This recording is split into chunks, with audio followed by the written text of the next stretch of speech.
Carl Faubert sought information for a living. That is to say that ever since he returned from Korea, after having served with the armed forces, he had been working as a private investigator in Montreal. William Hamilton, a rich industrialist, had gotten in touch with him regarding a simple vandalism issue. Nothing to write home about. Not worth hiring a private eye either, just so he can drive for hours on rough roads.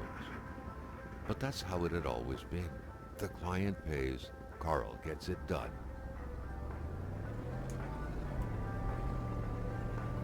They had set up to meet at the general store, his client's business. Well, actually, the entire village had William Hamilton's name written all over it.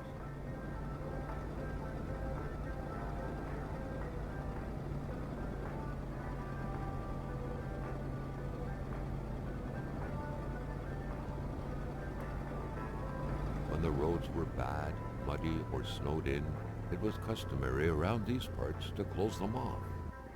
But it was also customary to ignore those signs entirely and drive there anyway.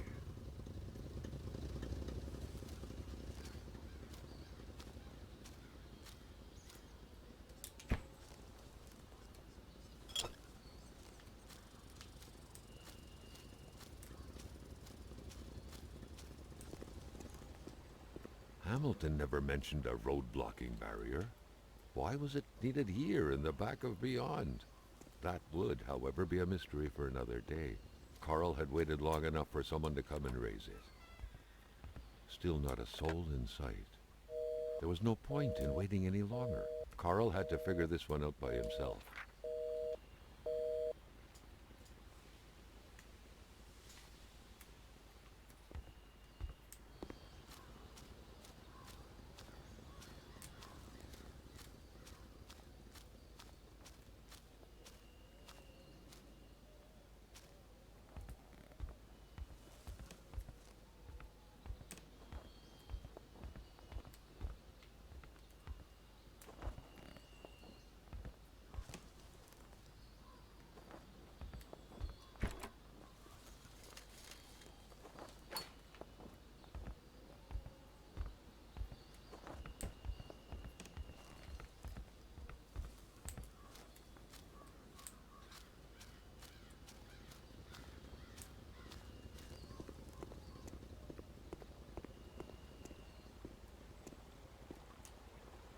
Hamilton is waiting for Carl in the general store.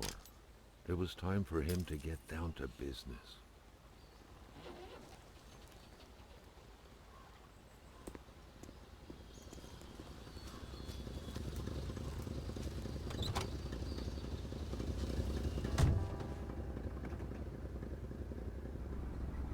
William Hamilton enjoyed a lavish country house built in the very heart of the northern forests, not too far from here. The local populace was divided when it came to the affluent man. Some saw a wealthy philanthropist dedicated to improving the region's economy. Others an aging Englishman who would do anything to further his fortunes. And those ones hated him enough to go on about scheming against him. Hamilton had recently acquired a few local businesses, but the last straw was the reopening of a mine, which gave rise to a wave of protests and threats from the Cree people. Given these circumstances, Carl reckoned that a good number of people must be feeling compelled to oppose Hamilton in one way or another. So far, only the industrialist's house had been a target, but soon enough, Carl thought, the target would become the man himself.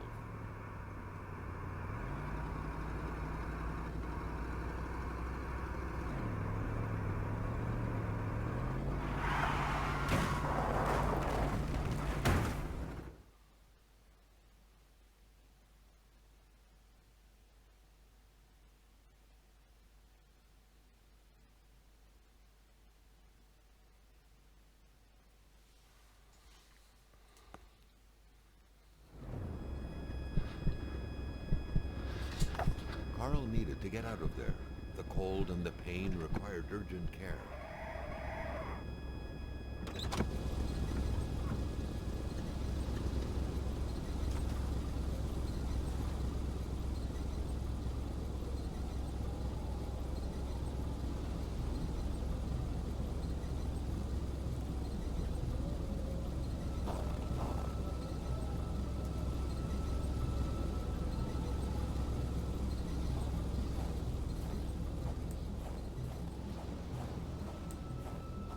driver had taken off.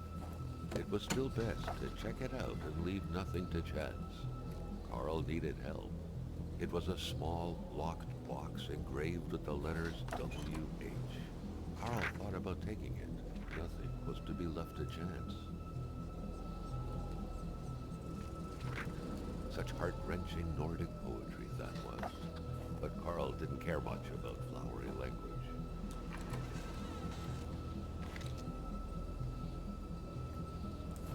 This deep in the country, his last hope was to find an abandoned garage or a farm by the roadside.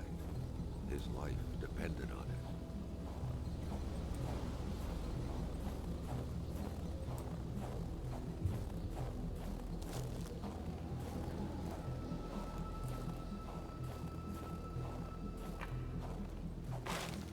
Scratches did not stop Carl. His mother would be so proud.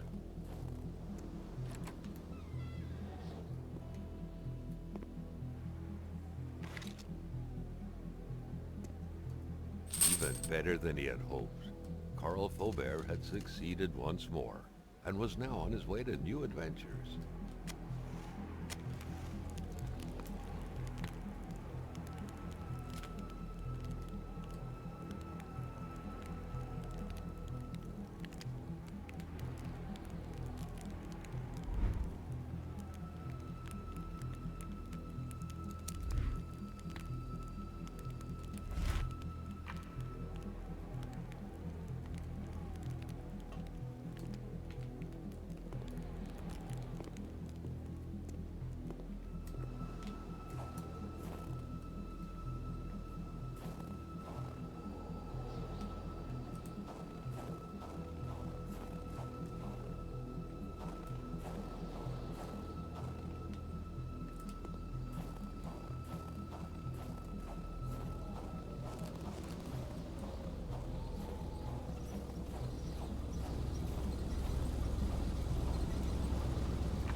Spread out on a few acres of untouched forest, bellowing caribou, everlasting snow, and undefiled lakes. The Manistan region was no tourist hub. It was said to have been populated for millennia by Cree people, and ever since the industrial era, by the metal mining industry.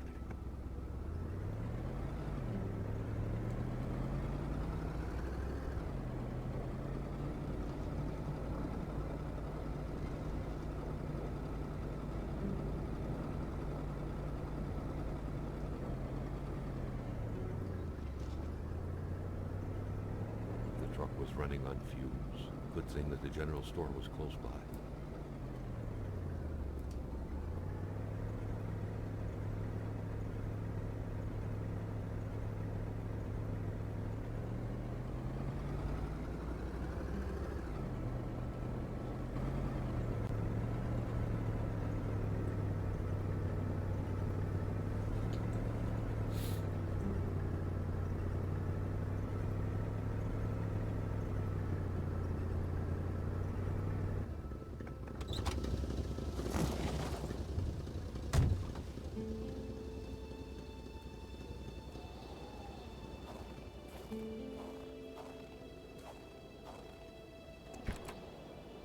A milkman had to drive by every week to fill the bottles.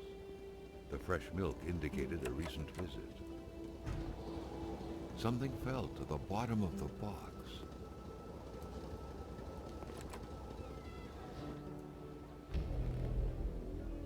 Carl had no trouble recognizing his employer. He had been killed. There was no need to be a detective to figure that out. But only a detective could have noticed that the killer had to have been very close, that the fatal blow had been given before the victim even realized.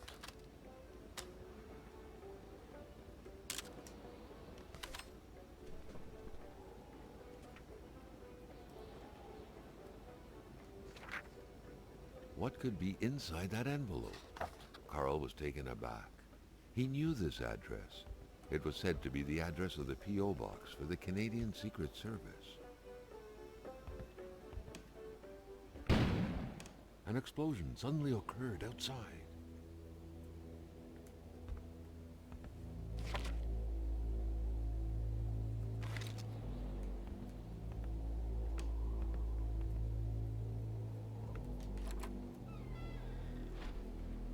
Maintaining his composure, Carl recalled something from his military training. Wolves always stay away from populated areas. Wait, was it about bears? Carl was used to strange phenomena, but a chunk of ice like this, as if an iceberg came out of the ground, that was a first. Prince? Carl found a surprise at every turn. Was the camera faulty, or was it a possible lead?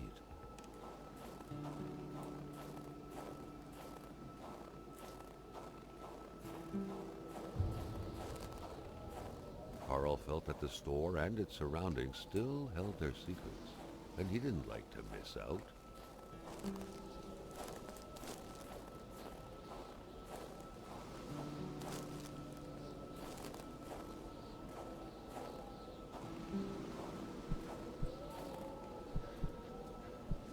Carl wondered what the hell could that thing be.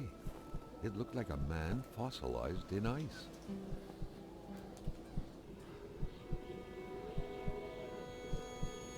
All of a sudden, Carl felt like he was pulled inside a world of dreams, a cold, unknown dimension. Somehow, self-control was slipping from his grasp.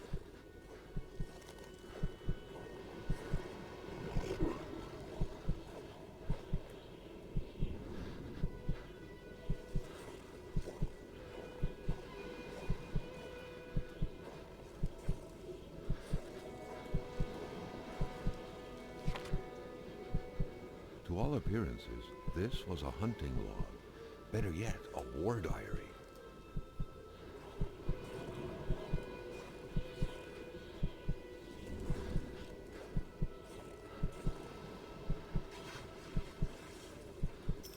What could these engraved numbers mean? A fresh path suddenly appeared before Carl.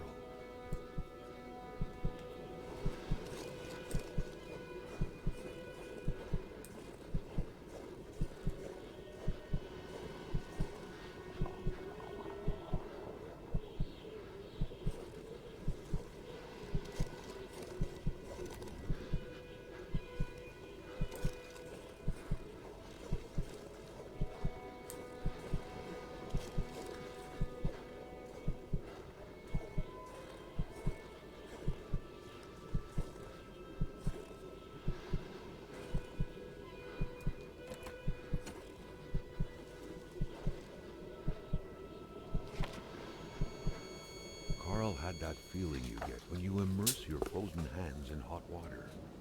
What happened? Now at least he knew who the unfortunate man petrified in ice was. Gilles Lachance, the general store's manager himself.